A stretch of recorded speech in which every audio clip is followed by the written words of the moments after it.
This isn't a story about Iran versus America. It is a story about how two nations became trapped inside each other's deepest suspicions, each convinced the other had crossed a moral line long ago, each carrying memories of humiliation that never quite healed. It is a story of overthrown governments, burning oil fields, hidden negotiations, captured diplomats, shattered airliners, covert arms deals, cyber sabotage, sanctions, and assassinations.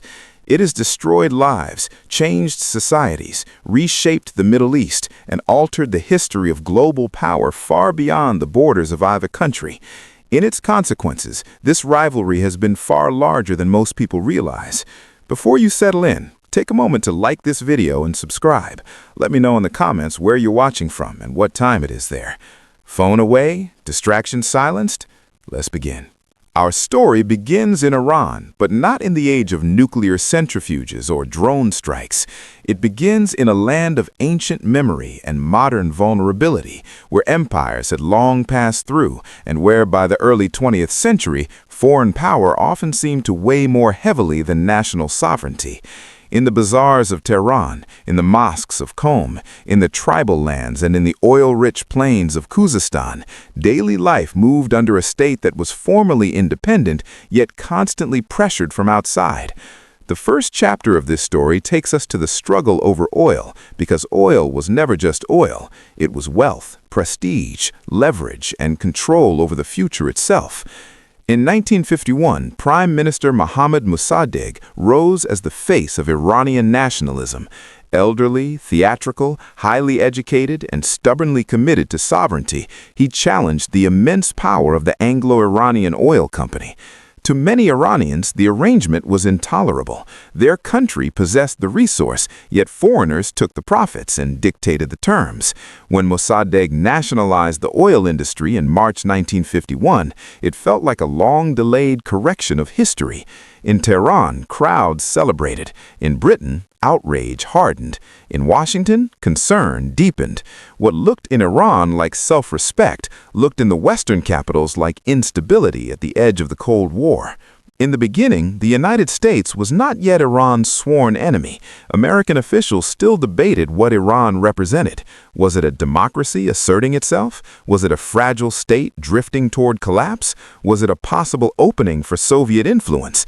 But then something changed. As the oil crisis worsened and anti-British feeling intensified, British intelligence and American planners began to move toward covert action. One of the key men was Kermit Roosevelt Jr., the CIA officer sent to help engineer what became the 1953 coup. On 19 August 1953, Mossadegh was overthrown. Shah Mohammad Reza Pahlavi, who had briefly fled, returned stronger than before. How did this happen? Because foreign powers decided that strategic order mattered more than Iranian democratic choice. For Washington, the operation could be justified as Cold War realism. For countless Iranians, however, the lesson was unforgettable. Democracy had been tolerated only until it threatened power. That memory would linger for decades. Long before crowds chanted anti-American slogans in 1979, many Iranians had already stored away an older grievance. When their elected leader challenged foreign control, the United States helped remove him. The Shah now stood at the center of a new era. Backed by American money, arms, and confidence, he promised modernization from above. Roads expanded, industry grew, Western education spread, and Tehran transformed into a city of ambition and spectacle. By the 1960s and 1970s, Iran was often described abroad as a pillar of stability in the Middle East. The second chapter reveals how deceptive that stability really was. Beneath the highways, palaces, and state ceremonies, another Iran was taking shape. Rural migrants crowded into cities, wealth pooled unevenly, political dissent was crushed, the secret police, Savak, became a symbol of fear. Torture chambers and surveillance offices existed in the same national project that spoke so confidently about progress. However, modernization imposed without consent can become its own kind of violence. Many clerics, bazaar merchants, students, and intellectuals saw the Shah not as a builder of the nation, but the custodian of a foreign-backed order. Among the most important of his opponents was Ruhollah Khomeini. In 1963, Khomeini denounced the regime with a force that stunned many around him. He attacked corruption, Western influence, and what he saw as the moral surrender of Iran's political class. In 1964, he was exiled. Yet exile did not weaken him, it magnified him. From places like Najaf, Khomeini developed an ideology that fused Shiite religious authority with revolutionary politics. His sermons were copied, carried, and replayed in Iran on cassette tapes. His message was simple and devastatingly effective. Iran had been humiliated by internal tyranny and foreign domination, and only a true Islamic revolution could restore justice. The Shah had tanks, aircraft, and advisors. Khomeini had patience, memory, and a language of moral certainty. That made him far more dangerous. Years later, by 1978, protests spread across Iran in waves. Demonstrations in Qom were followed by mourning ceremonies, then more demonstrations, then strikes, then funerals that became political rallies. In cities like Tehran, Isfahan, and Tabriz, ordinary life began to fracture. Shopkeepers lowered their shutters, students marched, families whispered at night about arrests and disappearances. Soldiers opened fire on crowds. The Shah's regime looked powerful, but power was leaking out of it. On January 16, 1979, the Shah left Iran. On February 1st, Khomeini returned to Tehran before vast crowds. The monarchy was collapsing. The revolution had arrived. What followed next would shock the world. On November 4, 1979, militant students seized the U.S. Embassy in Tehran. 66 Americans were taken hostage at first. 13 were later released. 52 remained in captivity for 440 days. To the revolutionaries, the embassy was more than a diplomatic compound. It was portrayed as the den of spies, a symbol of the very foreign interference that had haunted Iran since the coup against Mossadegh. To Americans watching from their living rooms, the images were unbearable. Blindfolded diplomats, angry crowds, U.S. flags burned in the street, a superpower humiliated in public night after night. Jimmy Carter found himself trapped in a presidency defined by helplessness. He froze Iranian assets, he tried diplomacy, he sent envoys, he appealed to reason. But the hostage crisis was not simply a negotiation, it was a revolutionary performance, and Khomeini understood its value.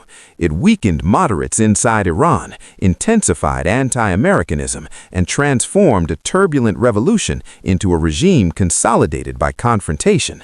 Cyrus Vance, Carter's Secretary of State, preferred caution and negotiation. Zbigniew Brzezinski, the National Security Advisor, argued more forcefully for pressure.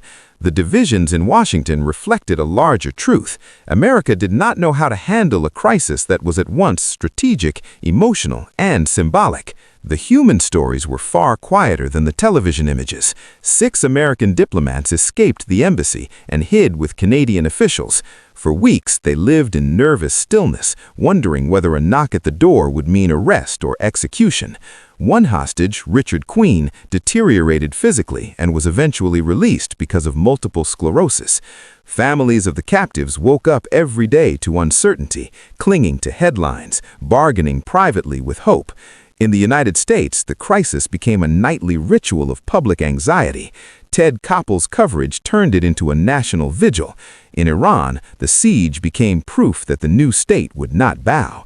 But then something changed again. With diplomacy stalled and the presidency bleeding authority, Carter approved a military rescue mission. Operation Eagle Claw, launched in April 1980, was one of the most ambitious and fragile missions of its kind. Helicopters from the USS Nimitz, transport aircraft, desert staging grounds, covert teams, and a final assault plan aimed at Tehran. On paper, it was daring. In reality, it became a nightmare. Dust storms reduced visibility. Mechanical failures crippled key helicopters. At Desert 1, the remote rendezvous site, the mission began to unravel. unravel. When the operation was aborted, catastrophe followed. A helicopter collided with a C-130 aircraft. 8 American servicemen were killed in fire and chaos in the Iranian desert. Why didn't anyone stop it?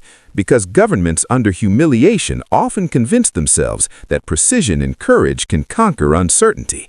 Sometimes history answers with wreckage. The burned remains at Desert One became another symbol of American impotence. Cyrus Vance resigned in protest. Carter never recovered politically. On January 20th, 1981, the hostages were released, minutes after Reagan took office. One crisis ended, the deeper conflict did not. The third chapter reveals how the rivalry moved from spectacle into shadow. In September 1980, Saddam Hussein's Iraq invaded Iran, beginning the Iran-Iraq War. The conflict became one of the bloodiest wars of the late 19th century. Trenches, artillery, chemical attacks, mass graves, child volunteers, devastated towns. Iran bled, but it did not collapse. The United States tilted towards Iraq, seeing revolutionary Iran as the larger threat. Yet even here, the relationship was not simple. In the mid-1980s, while publicly condemning Tehran, figures inside the Reagan administration secretly facilitated arms transfers to Iran. This was the Iran-Contra affair, and it exposed the surreal logic of hidden war. Publicly, Iran was an enemy state. Privately, American officials hoped that secret channels, missile shipments, and indirect bargaining might help free hostages held in Lebanon and create strategic openings. Oliver North became the scandal's best-known figure, but he was joined by people such as Robert McFarlane and John Poindexter in a web of covert policy that operated outside normal oversight. The contradiction was glaring. The United States declared that it did not negotiate with terror-linked actors, yet parts of its own government drifted into precisely that territory. How did this happen? Because hidden wars reward improvisation and self-justification. Each step is explained as temporary, necessary, exceptional. Then one day the exception becomes the method. When the scandal broke in 1986, it revealed more than illegality. It revealed that even at the height of public hostility, Washington and Tehran remained bound together by secrecy, leverage, and mistrust. Meanwhile, in the Persian Gulf, the war between Iran and Iraq spread into shipping lanes. Oil tankers were attacked, mines were laid, insurance costs soared. Merchant sailors entered waters where commerce and violence were now inseparable. The United States intervened more directly through Operation Earnest Will, escorting reflagged Kuwaiti tankers. By 1987 and 1988, the Gulf had become an undeclared battlefield between American and Iranian forces. On 18 April 1988, after the USS Samuel B. Roberts struck an Iranian mine, the United States launched Operation Praying Mantis, a major naval assault on Iranian targets. Iranian vessels were damaged or destroyed. Oil platforms were attacked. It was one of the largest U.S. naval actions since World War II. However, even this did not bring clarity. Was America deterring Iran, protecting shipping, joining the wider war on Iraq's side, or simply escalating by reflex? Hidden wars are often like that. They are full of force and almost empty of honest definition. Then came one of the darkest moments in the entire relationship. On 3 July 1988, the USS Vincennes shot down Iran Air Flight 655 over the Strait of Hormuz. The Airbus was a civilian airliner. All 290 people aboard were killed, including 66 children. There are moments when geopolitical history collapses into pure human grief, and this was one of them. Families who had packed luggage, carried children, said routine goodbyes, and boarded an ordinary commercial flight were gone in minutes. In the United States, official language spoke of a tragic mistake made in a tense combat environment. In Iran, the event became a permanent wound, proof that their dead could vanish beneath the vocabulary of procedure and self-defense. How did this happen? Because prolonged confrontation changes perception itself. It teaches armed men to mistake uncertainty for threat. It rewards quick judgment and punishes hesitation. Once that moral weather settles over a conflict zone, civilians live at the mercy of systems too tense to see clearly. As we approach the modern age, the battleground shifts from embassies and warships to sanctions offices, proxy networks, laboratories, and code. After the war, the Islamic Republic survived, hardened, and adapted. Ayatollah Ali Khamenei emerged as supreme leader after Khomeini's death in 1989. Iran developed influence through Lebanon, Syria, Iraq, and later Yemen. Groups aligned with Tehran became key instruments of regional power. In Washington, Iran was no longer just a revolutionary state. It was seen as the engine of a hostile regional network. The conflict intensified again after 2002, when concerns over Iran's nuclear program grew sharply. Facilities at Natanz and elsewhere brought the issue to the center of global diplomacy. Sanctions expanded year after year. Banking restrictions, trade barriers, oil pressure, currency collapse. These were not abstract penalties. They entered kitchens, pharmacies, classrooms, and family savings. Parents delayed medical care. Young professionals looked for ways to leave. Inflation reshaped ordinary life. The hidden war had entered the realm of economics so deeply that daily survival itself became political. However, there was one remarkable interruption. In 2015, under Barack Obama and Iranian President Hassan Rouhani, the Joint Comprehensive Plan of Action was reached. For a brief period, diplomacy created a narrow corridor away from open escalation. Inspectors monitored facilities. Iran accepted limits. Sanctions relief offered a glimpse, however partial, of another future. Yet mistrust remained immense. In the United States, critics said the agreement postponed rather than solved the danger. In Iran, hardliners warned that America would never honor its commitments. But then something changed again. In 2018, Donald Trump withdrew from the nuclear deal and restored sweeping sanctions under maximum pressure. Iran gradually moved beyond some of the agreement's limits. Sabotage, cyber operations, regional tensions, tanker seizures, and militia attacks followed. One symbol of this newer phase was Stuxnet, the cyber weapon revealed in 2010 that targeted Iran's nuclear infrastructure. Code had become a weapon of statecraft. The hidden war was now digital as well as physical. Then came another dramatic threshold. On 3 January 2020, a U.S. drone strike near Baghdad International Airport killed Qasem Soleimani, the commander of Iran's Quds Force. In America, he was described as the architect of militancy and bloodshed. In Iran, he was mourned as a national defender. His funeral processions drew enormous crowds. For a few days, the world held its breath, wondering whether a direct U.S.-Iran war would finally begin. It did not.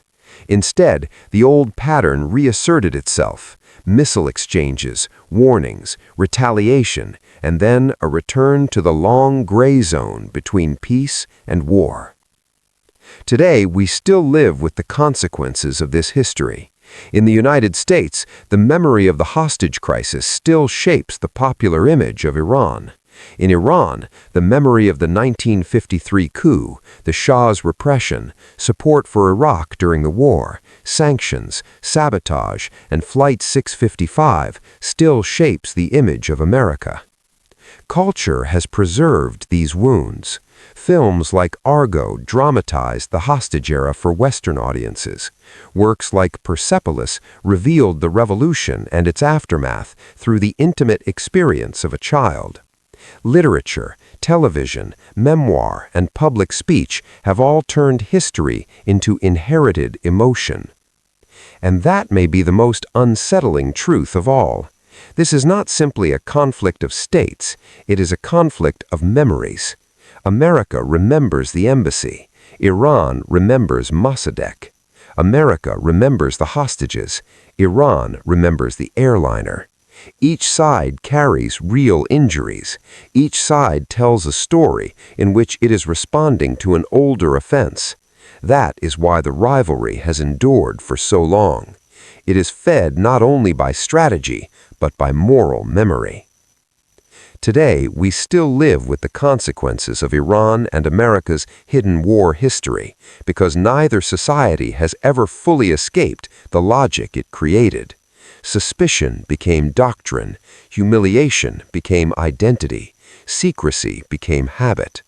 The result is a relationship that can influence oil markets, electoral politics, militia wars, global diplomacy, and the fate of civilians who have never chosen any of it. The story continues.